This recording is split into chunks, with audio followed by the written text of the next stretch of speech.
Les voy a pedir que se pongan de pie, por favor, y que abramos nuestras Biblias en el primer capítulo en el capítulo 4 de la primera carta de Corintios. Si alguien se integró a Misión de Gracia durante el año y no sabe qué son esos sobres de contribución, todo lo que tú des en Misión de Gracia, se queda un registro si le pones tu nombre al sobre y lo puedes usar lógicamente y te darán un crédito parcial de tus ofrendas. El gobierno de Estados Unidos todavía nos da ese privilegio, así es que ahí te van a dar ese papelito, ese sobre ahí en la entrada. Dice la palabra de Dios, voy a leer a partir del versículo 14 del capítulo 4 de la primera carta de Corintios. No les escribo esto para avergonzarlos, sino para amonestarlos como a hijos míos amados. Porque aunque ustedes tengan innumerables maestros en Cristo, sin embargo no tienen muchos padres, pues en Cristo Jesús yo los engendré por medio del Evangelio. Por tanto, los exhorto, sean imitadores míos. Por esta razón les he enviado a Timoteo, que es mi hijo amado y fiel en el Señor. Él les recordará mis caminos, los caminos en Cristo, tal como yo enseño en todas partes en cada iglesia. Algunos de ustedes se han vuelto arrogantes, como si yo no hubiera de ir a verlos.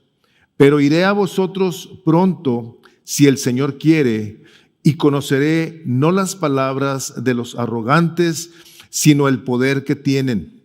Porque el reino de Dios no consiste en palabras, sino en poder. ¿Qué quieren? ¿Iré a ustedes con vara o con amor y espíritu de mansedumbre? Padre, queremos darte gracias por tu palabra que está escrita. No tenemos que agregarle ni quitarle nada, está completa y es perfecta y suficiente para hacer al hombre de Dios apto para toda buena obra. Y Señor, venimos a pedir la ayuda de tu Espíritu Santo para que nos recuerde las palabras de Jesús.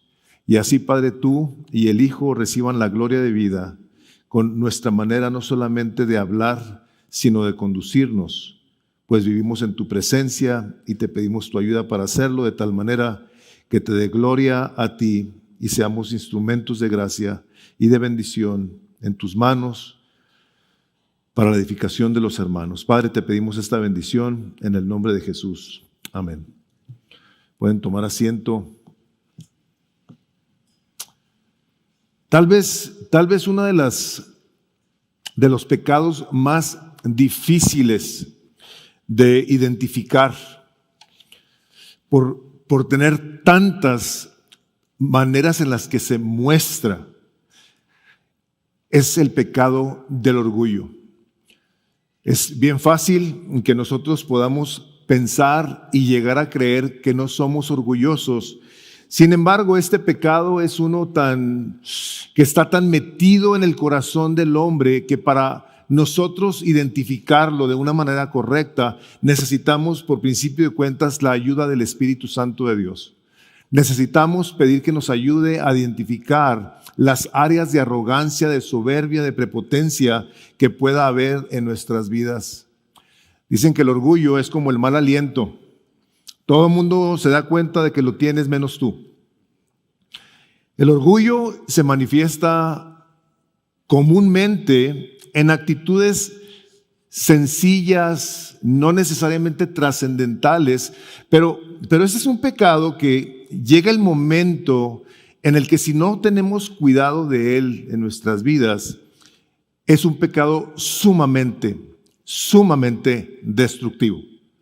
Dirán ustedes, bueno, pastor, hay muchos pecados muy destructivos. El pecado sexual, por supuesto, la avaricia, claro que sí. Pero ese es un pecado que empieza con pequeñas actitudes, pequeños pensamientos que eventualmente nos llevan a creernos que lo que estamos pensando en relación con nosotros está bien. Esta es una carta que el Espíritu Santo de Dios pone en el corazón de Pablo a escribirles a una iglesia que se había llenado de orgullo. A una iglesia que se había llenado de orgullo y se estaba manifestando de muchas maneras. La cosa interesante de esto es que Estos hombres y mujeres de esta iglesia estaban muy bien enseñados en la palabra de Dios. Hemos visto quién los enseñó, quién fundó esta iglesia, el apóstol Pablo. ¿Cuánto tiempo estuvo con ellos? Y entre ellos estuvo 1 año y medio.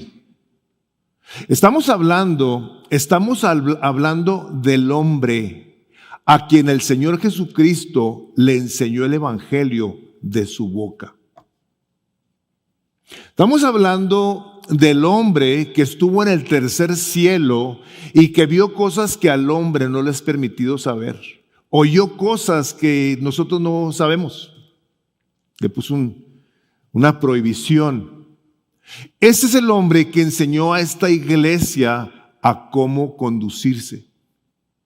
Habían sido muy bendecidos porque tenían unos oradores excelentes, como sucede cuando alguien aquí predica el evangelio, cuando alguien más predica el evangelio.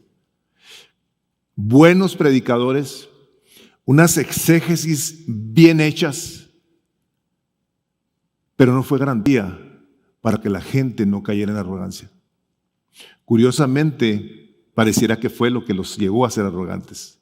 El jactarse ellos de tener tan buenos maestros que en un momento dado empezaron ellos a tomar partidos y empezaron a ser divisivos.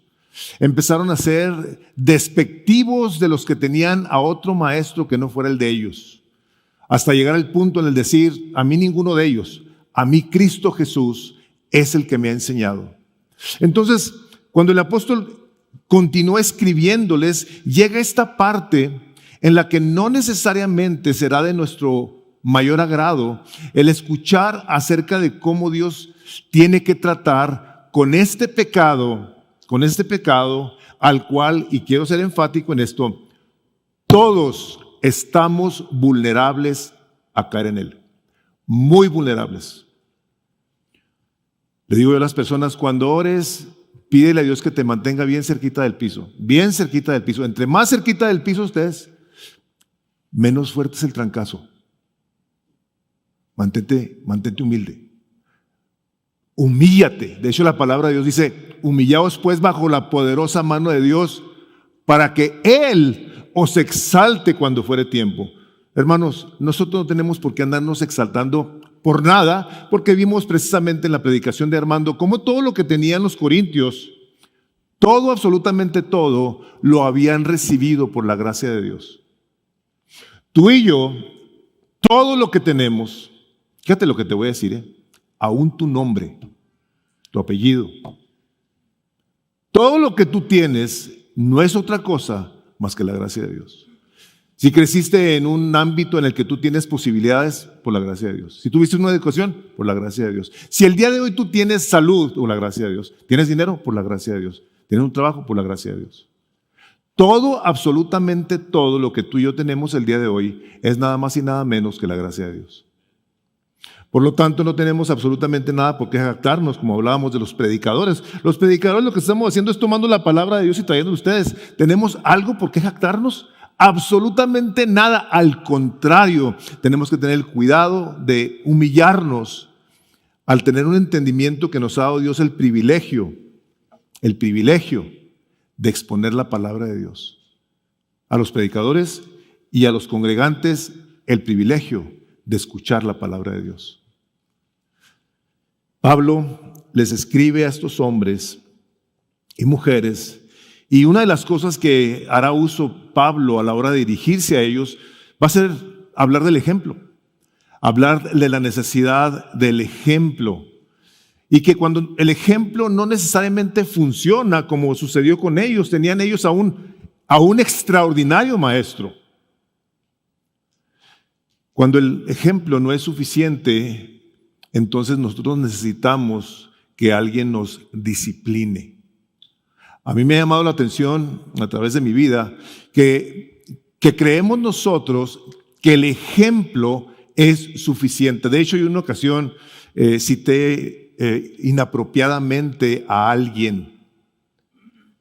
No sé si fue Agustín de Hipona, no me acuerdo quién fue el teólogo que dijo que vivas tu vida como un reflejo de, no me acuerdo cómo está la cita, pero que vivas tu vida de tal manera que reflejes a Cristo. Y luego decía la cita esa, y si eso no es suficiente, haz uso de palabras. No, espérate. Tú y yo tenemos que hacer uso de palabras, punto. Tenemos que hacer uso de palabras, las cuales tienen que estar respaldadas por nuestra vida. Tiene que haber una congruencia de que nosotros decimos que creemos en Cristo y por ende lo tenemos que reflejar. Un maestro dice ahí, el ejemplo no es lo principal en la vida, es lo único. Dice a través de esta frase el famoso misionero médico y autor Albert Schweitzer, declaró claramente la importancia y el poder del ejemplo. ¿Cuántos de nosotros que leemos esto hemos sido influenciados por la poderosa vida de algún pastor, anciano u otro cristiano que vimos temprano en nuestras vidas? Si mencionara un pastor fiel, ¿quién se viene a tu mente? Si menciono un cristiano fiel, ¿en quién piensas? Todos, de una manera u otra, hemos sido afectados de una manera buena o de una muy mala manera. Yo llegué a pensar, yo llegué a escuchar, si el pastor hace eso, entonces ¿qué caso tiene? Entonces, Pablo se dirige a estos hermanos y empieza a hablarles acerca del cuidado que se tiene que tener en relación con esta arrogancia con la que estaban viviendo estos hermanos. Y desde un principio empezamos a hacer mención nosotros de cómo Dios en su misericordia lo que hace a la hora de tratar con nosotros, lo hace porque nos ama. Lo hace porque le interesa sobremanera nuestra vida, librarnos de situaciones que nos pueden causar dolor y en ocasiones mucho dolor por no sabernos conducir de una manera correcta. Charles Spurgeon dijo lo siguiente: no importa cuán querido seas para Dios, si el orgullo es albergado en tu espíritu, Él te lo sacará. Los que suben en su propia estimación deben descender de nuevo por su disciplina. Dios en su misericordia, a la hora de verte como su hijo, como su hija, va a permitir que sucedan cosas en tu vida, las cuales te llevarán a tener que buscar de Dios. Cuando estamos nosotros bien, en términos muy generales, frecuentemente nos olvidamos de Dios. Es en situaciones de mayor dificultad y dolor que nosotros nos acercamos a Dios. Permite Dios que experimentemos ese tipo de situaciones para que aprendamos a cómo depender de la gracia de Dios. Pablo, en el versículo 14, quiere que quede claro el amor de Dios por su iglesia. No os escribo para avergonzaros, sino para amonestaros como hijos míos amados. Me tocó en una ocasión, iba yo manejando ahí por Albertsons, ahí que está por la mesa, y me tocó ver una escena muy tremenda, me acuerdo todavía y me agüita el jovencito que estaba ahí. Está un jovencito como de junior high school, no sé, con un letrero que decía: me agarraron robándome el teléfono de mi amigo y este es mi castigo. Y lo tenía así en el semáforo. Y en un lado estaba el papá en un carro viendo al hijo. Hijo, mano, me acuerdo y me duele. La vergüenza por la que hicieron pasar a ese joven para darle una lección. Y vemos aquí cómo el Espíritu de Dios, lo primero que quiere que sepamos y tengamos bien claro, que a la hora de que nosotros somos disciplinados por Dios, lo hace para edificarnos. Lo hace porque nos ama. Las situaciones difíciles en la vida que Dios permite, como les dije hace un momento, muchas de ellas son usadas por Dios para traer disciplina a nuestras vidas. No lo vemos así. No logramos percatarnos de lo que está detrás de la poderosa mano de Dios ante quien vivimos y nos movemos, pero Dios está 24/7 de los 365 días interesados en ti y en mí. No hay algo que Dios no permita que pase en tu vida para tu transformación y para la gloria de Dios. Ahora, el problema está en que nosotros somos en un momento dado un poquito tercos y rebeldes, y usa Dios diferentes situaciones en la vida. Y antes de continuar, quiero nada más que quede clara una cosa. Dios no es alguien que está viendo a ver cómo nos arruina la vida para disciplinarnos. Quiero que quede claro eso. La disciplina de Dios viene a nuestras vidas por medio de su gracia, de formas muy tiernas, con toda la gracia, como dice Juan 1:12, gracia sobre gracia. La gracia de Dios viene en nuestras vidas de una manera ya habiendo pasado por la muerte de Jesús. Él fue el que sufrió todo lo que nosotros debíamos de sufrir. Todo, absolutamente todo. Entonces ahora viene a nosotros ese amor por medio de la muerte de Jesucristo y es aplicada a nuestras vidas en misericordia, en gracia, en compasión, buscando cómo de una manera u otra continuamos nosotros creciendo como hijos de Dios. Aquí dice el apóstol Pablo, como hijos míos amados. El apóstol Pablo había predicado el evangelio a la iglesia de Corinto y la gente que ahí había venido a los caminos de Dios eran resultado de su mensaje, de su predicación. Entonces, esto lleva al apóstol a ser como un padre espiritual que se dio a discipular.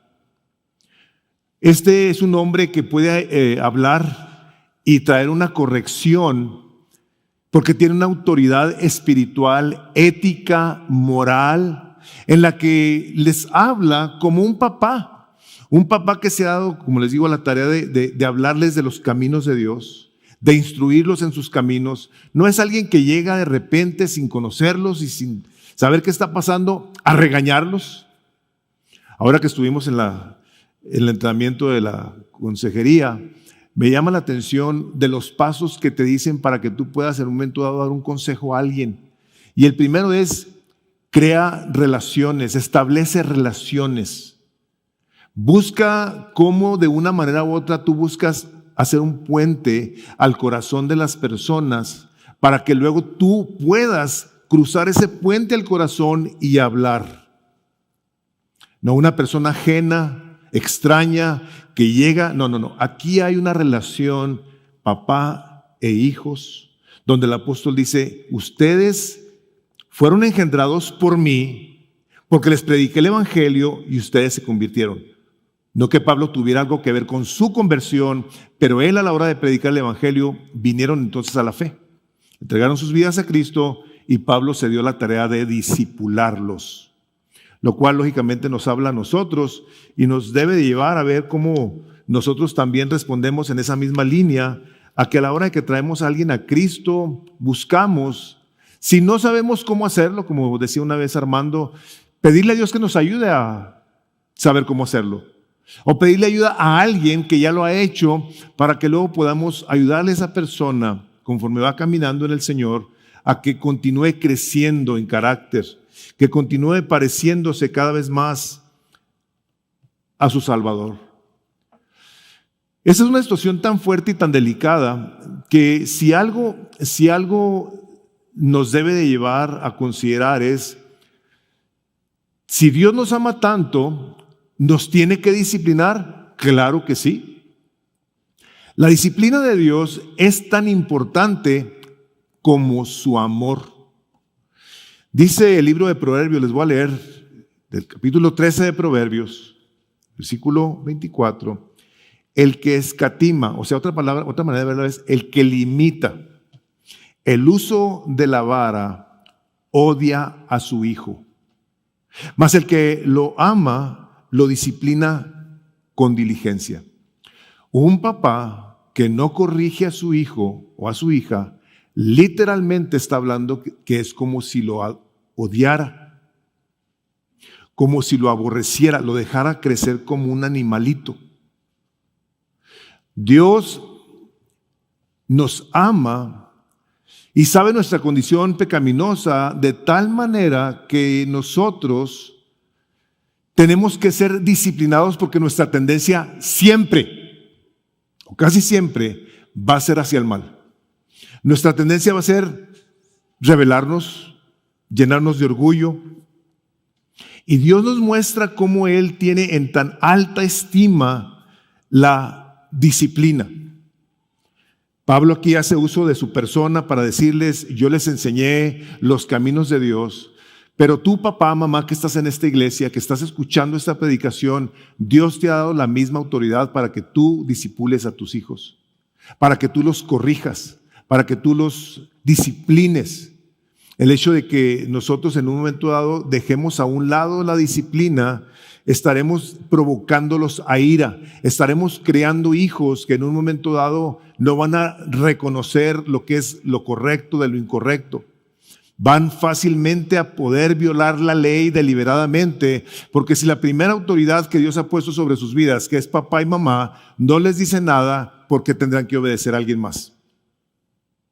Vemos a niños, niñas pataleando, haciendo berrinches y en ocasiones vemos a los papás reírse. Les da mucha risa que la criatura se comporte como se está comportando. Dios nos ha dado esa encomienda y nos la ha dado precisamente porque somos arrogantes. La arrogancia, dentro de las muchas manifestaciones que tiene, es que nosotros queremos hacer lo contrario a la autoridad. Queremos en un momento dado creer que somos independientes de Dios y salirnos con la nuestra sin tomarlo en cuenta.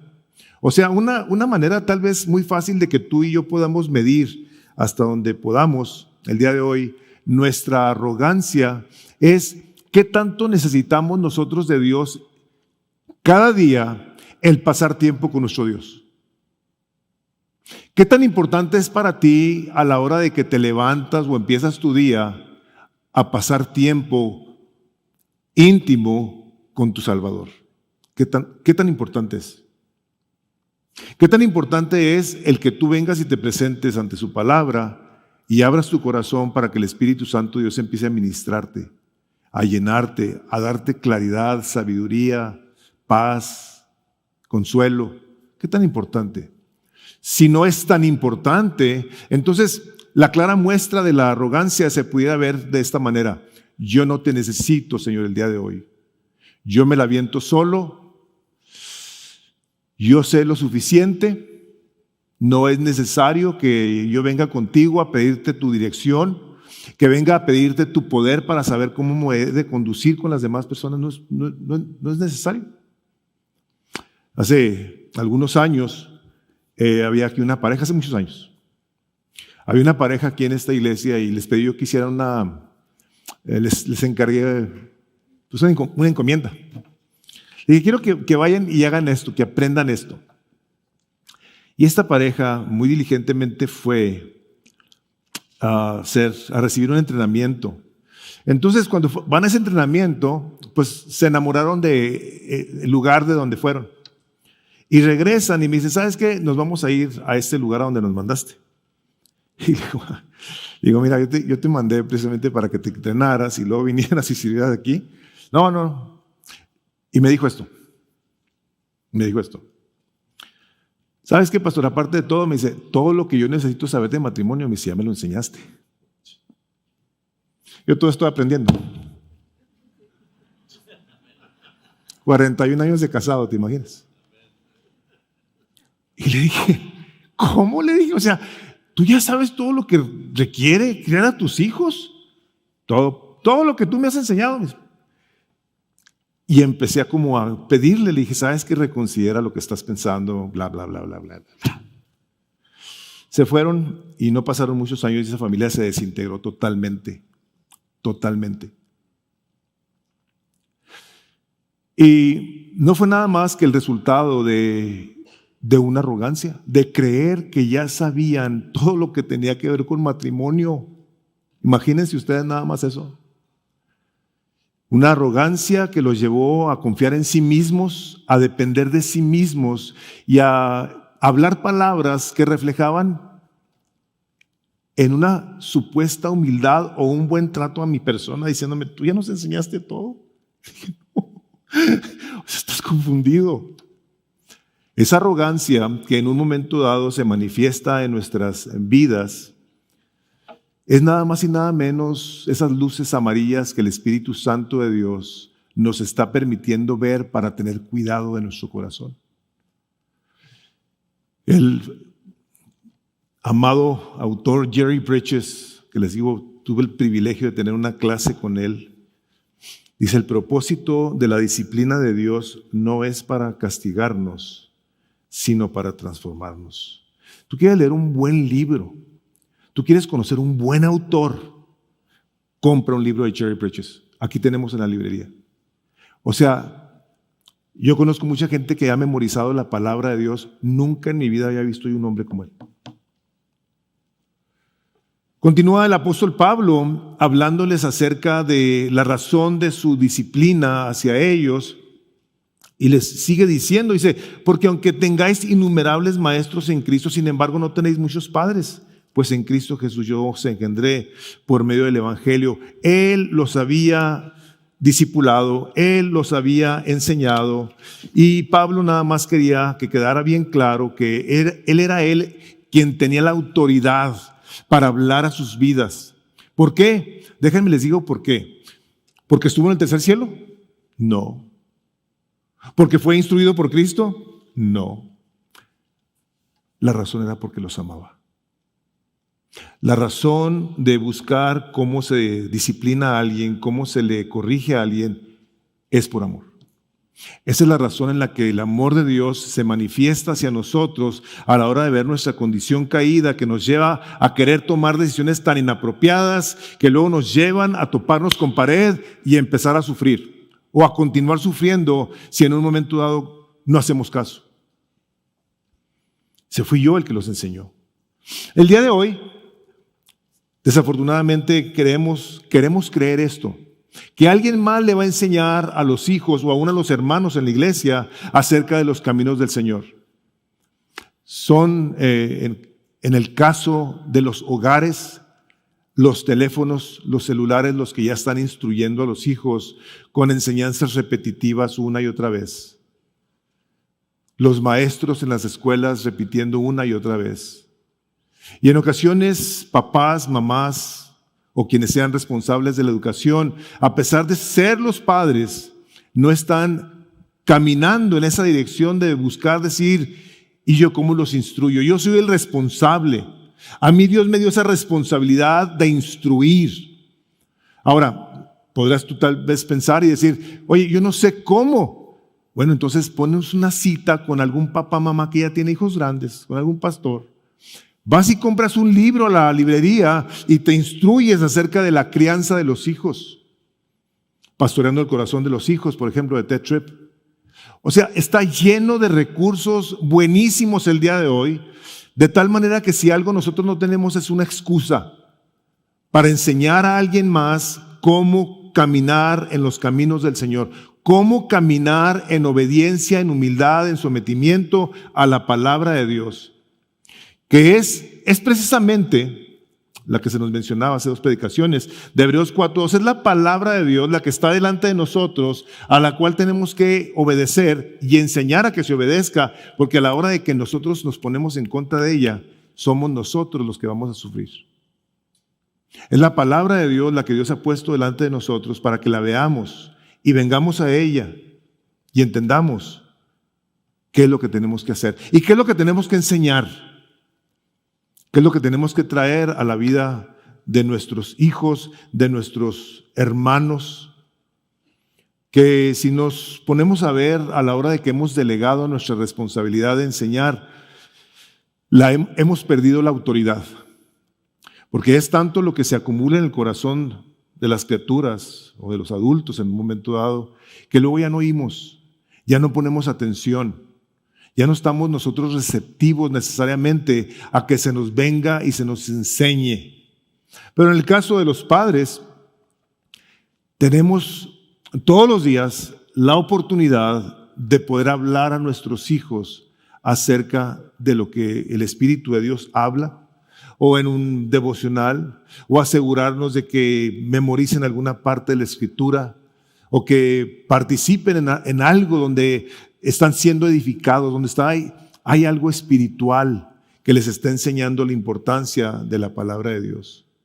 Tienen ese recuadro que les puse ahí de Efesios 6:1 por el hecho de que el mandato que el Espíritu de Dios le da a los hijos es uno que viene a los hijos por medio de la responsabilidad de los padres. Dice, hijos, obedeced a vuestros padres en el Señor, porque esto es justo. Honra a tu padre y a tu madre, que es el primer mandamiento con promesa, para que te vaya bien y para que tengas larga vida sobre la tierra. Y vosotros, padres, no provoquéis a ir a vuestros hijos, sino criarlos en la disciplina e instrucción del Señor. ¿Quién los tiene que enseñar? ¿Quién tiene que enseñar a los hijos la palabra honor? Los padres. En la escuela no se la van a enseñar.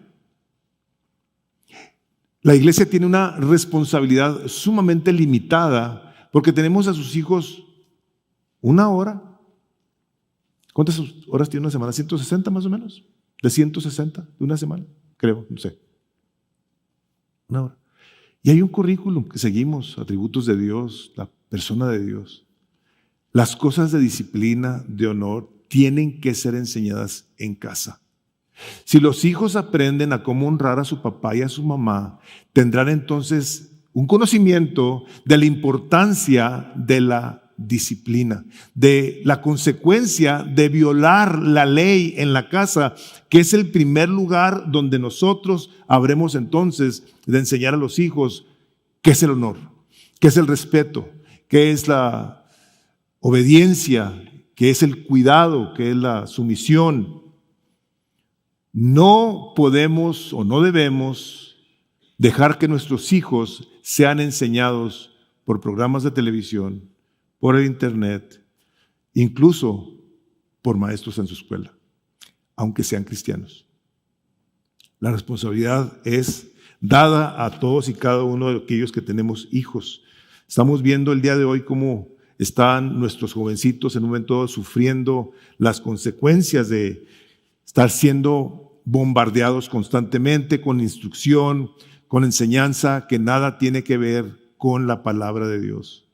Ahora el apóstol Pablo, a la hora que les dice, yo los engendré, yo soy su papá espiritual, lo está diciendo porque tiene él la autoridad, les digo, no únicamente ética y moral, espiritual, sino porque él vive o vivía de tal manera que ellos lo vieron. Ellos vieron a su papá espiritual darles un ejemplo de humildad. Este hombre que no dejó de trabajar, a pesar de ser un apóstol, que había otros que ya andaban viviendo de ofrendas de otras personas y no querían trabajar. Eventualmente en una de las cartas Pablo escribe, dice, si alguien no trabaja, dice, que tampoco coma. Y dice, y si alguien no provee para los de su casa, dice, este es peor que un incrédulo. Así de ese calibre. Un hombre que no provee para su casa, dice, es peor que un incrédulo. Pablo, trabajando, haciendo sus carpas, predicando el evangelio, trabajaba, como decía él, más que todos, dice, pero no yo, sino la gracia de Dios que está en mí. Entonces este es un hombre que puede hablarles por el ejemplo. No solamente con palabras, sino por el ejemplo. Decía él, imítenme a mí. O sea, qué tremendo se me hace a mí que una persona pueda decir, ¿sabes qué? Te voy a pedir que me imites. Tú le dirías a alguien, imítame a mí. ¿Y sabes de quién lo aprendió? Pablo, de Jesús. Les voy a leer del capítulo 12 del Evangelio de Juan, el versículo 49. Este es Jesús, este es Dios encarnado. Ese es el Hijo de Dios, la segunda persona de la Trinidad. Dice el versículo 49 del capítulo 12 de Juan. Porque yo no he hablado por mi propia cuenta, sino que el Padre mismo que me ha enviado me ha dado mandamientos sobre lo que he de decir y lo que he de hablar. Y luego en el capítulo 16, versículo 13 dice, pero cuando Él, el Espíritu de verdad, el Espíritu Santo, venga, os guiará a toda la verdad, porque no hablará por su propia cuenta, sino hablará todo lo que oiga y os hará saber lo que habrá de venir. O sea, Jesús dice, yo no vine a hacer mi voluntad. Yo vine a hacer la voluntad de mi Padre. Pablo, a la hora de conocer a Jesús de esa manera íntima, vio el ejemplo de Jesús. Conoció a Jesús, no en persona, pero conoció el Evangelio. Conoció la importancia de la humildad, pues escribe él que Jesús fue oído a causa de su temor reverente, por sus lágrimas y su temor reverente al que lo podía librar de la muerte. Estamos hablando del Hijo de Dios. O sea, el Hijo de Dios, a la hora de que fueron a arrestarlo, podía haber dicho, Padre, ¿me puedes enviar 12 legiones de ángeles que acaben con todos estos? ¿Cuántos de los que estamos aquí no hubiéramos querido eso? Yo. Padre, ¿me podrías mandar así un ejercitillo ahí? Pues, elimine a todos. Este es Dios, este es el Hijo de Dios. Dice, Padre, que no se haga mi voluntad, sino la tuya. Aquí el apóstol les dice que iba a ir a ellos si Dios lo permitía. Este hombre tenía tan claramente definido que el poder, la soberanía de Dios estaban sobre su vida, que él decía, yo no voy a tomar decisiones por mí mismo. Voy a pedirle a Dios que me ayude a tomar la decisión y que me ayude a que cuando vaya yo pueda entonces hablarles con ternura. El ejemplo poderoso de Jesús afectó a Pablo de una manera tremenda y Pablo debió haber afectado la vida de los corintios. ¿Qué pasó? Vemos más a Jesús como Lucas, el hombre que no lo conoció. Lucas no conoció al Señor Jesucristo, que se puso a hacer el recuento, no únicamente del Evangelio de Lucas, sino del libro de los Hechos. Ustedes se han fijado lo que dice el capítulo 1, los primeros versículos del libro de los Hechos. Trató de todo lo que Jesús comenzó a hacer y a enseñar. Así empieza el libro de los Hechos. Jesús empezó a hacer y luego a enseñar. Un ejemplo de integridad, que era precisamente lo que Pablo estaba haciendo con los corintios. ¿Y luego qué hace?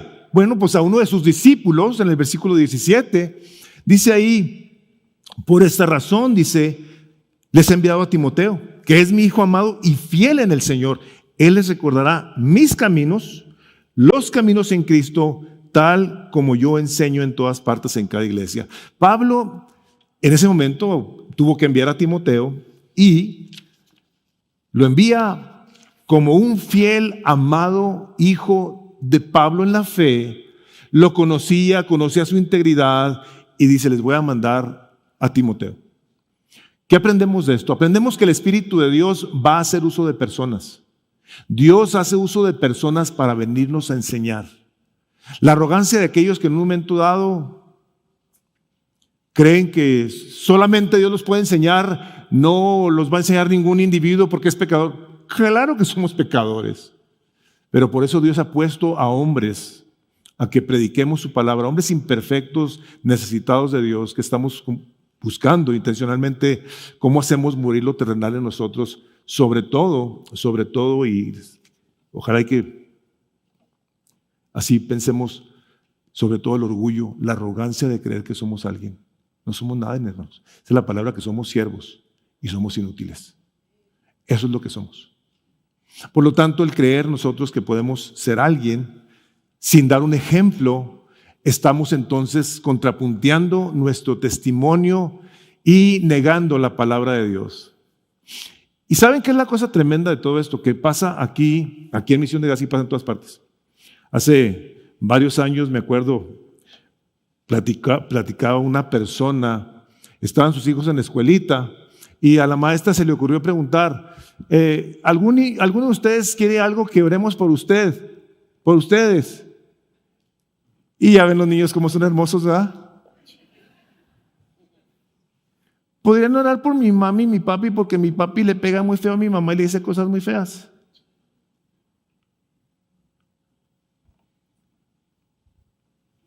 Era una escuelita de iglesia.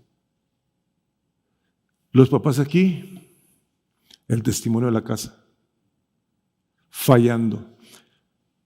Difícilmente se podrá hablar de un ejemplo, o más bien de una enseñanza sin el ejemplo.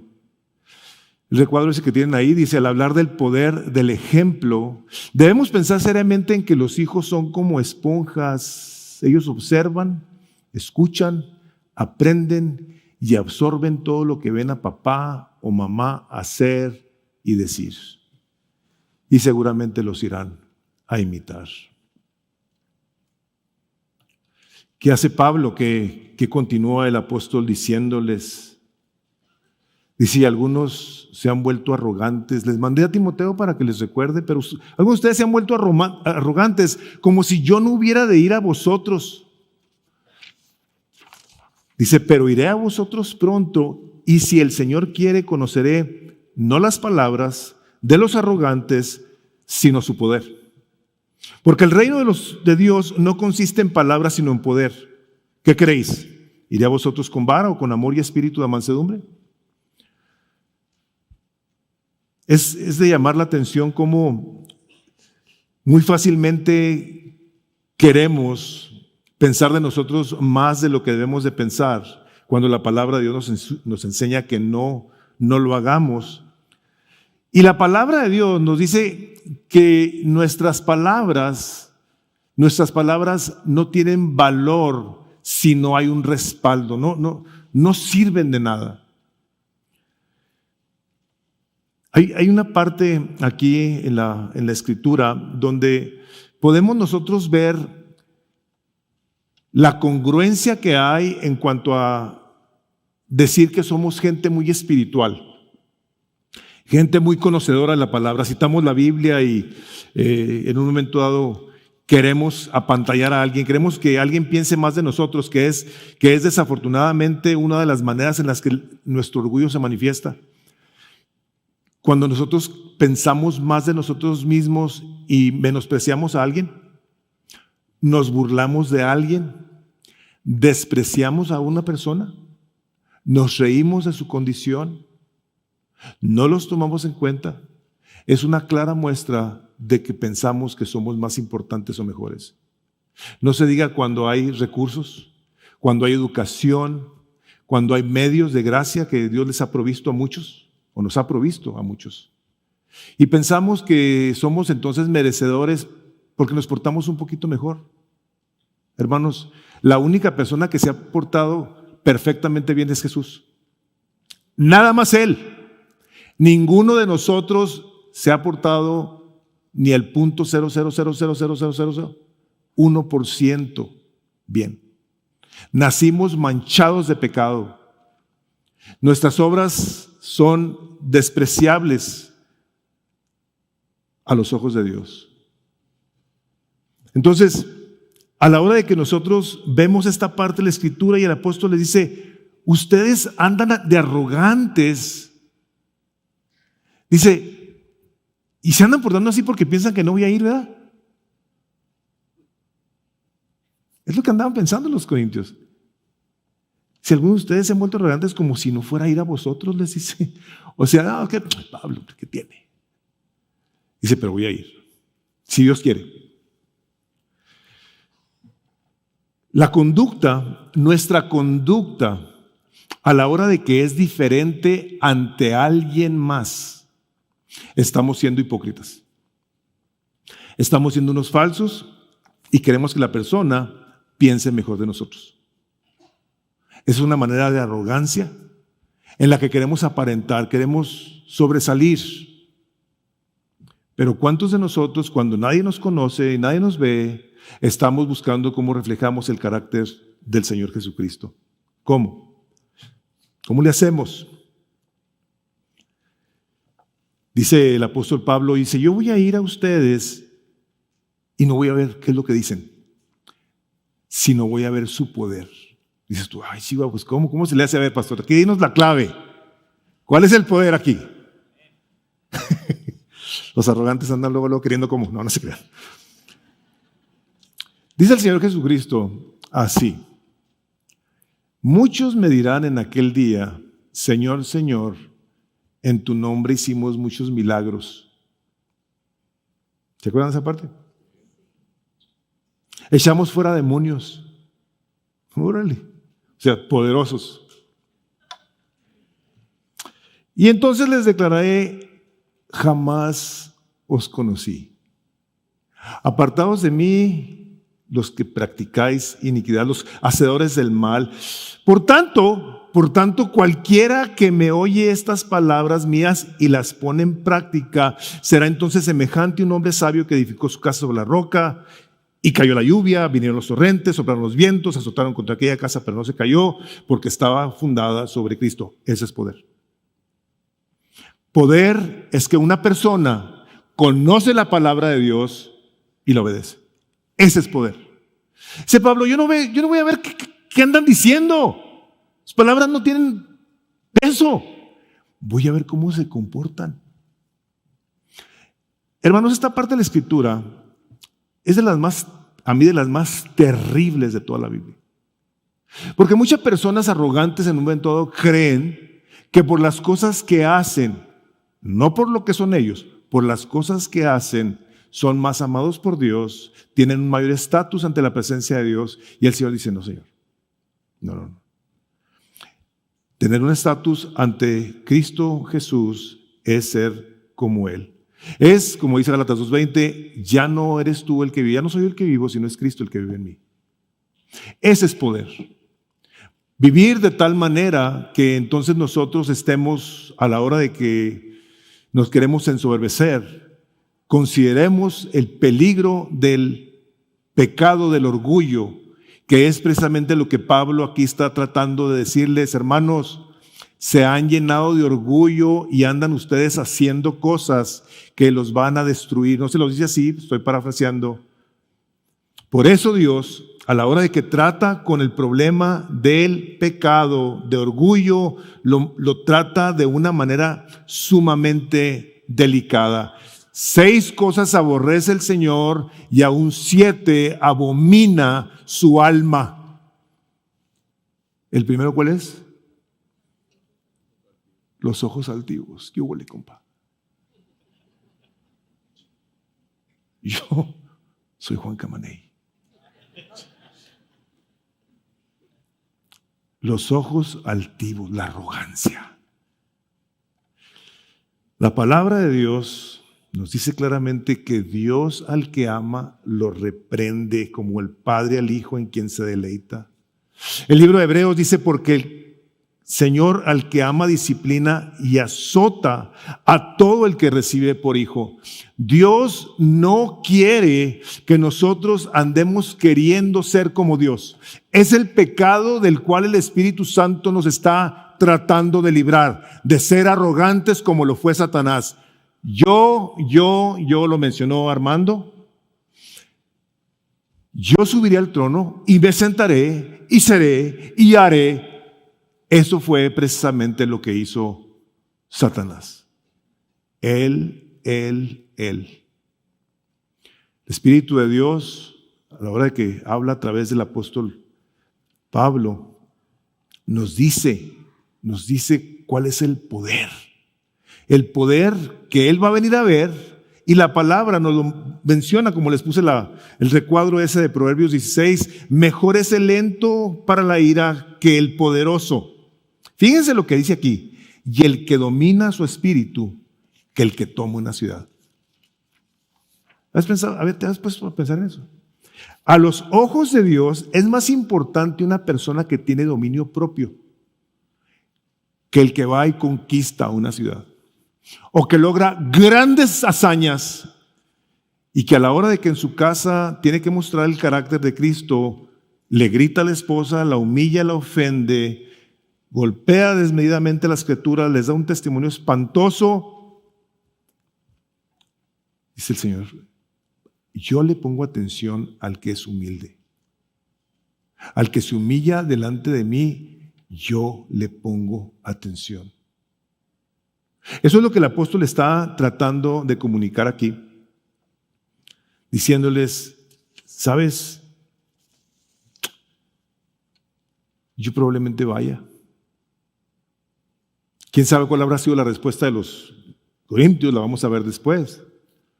Pero creo yo que también hay muchas personas el día de hoy en el cristianismo que así piensan. ¿Cuándo va a regresar Cristo? Ve nomás cuánto tiempo tiene sin venir. ¿Desde cuándo están los discípulos yendo? Hace 2000 años, hace más de 2000 años. El Señor no retarda su promesa, decían. ¿Qué pasó? Ya, ¿dónde está el cumplimiento del advenimiento de Cristo? ¿Dónde está? Gente de estos corintios decían, es que la resurrección y la muerte ya pasó. Gente del día de hoy vive como si Cristo no fuera a regresar. Y esa es una carta que yo veo como esa que escribe Pablo a los corintios. Una carta de advertencia en donde a la hora que el Señor Jesucristo empieza a anunciar su ministerio, dice, arrepentíos porque el reino de los cielos se ha acercado. Hermanos, el reino de los cielos ya está aquí.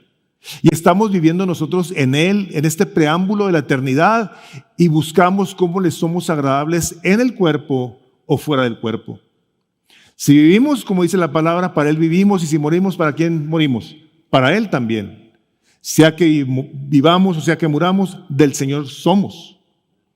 Por lo tanto, nosotros a la hora de que vemos esta parte de la Escritura, donde se nos invita entonces a tener en cuenta que Jesucristo va a regresar. Aquí no es Pablo, aquí es el Señor Jesucristo.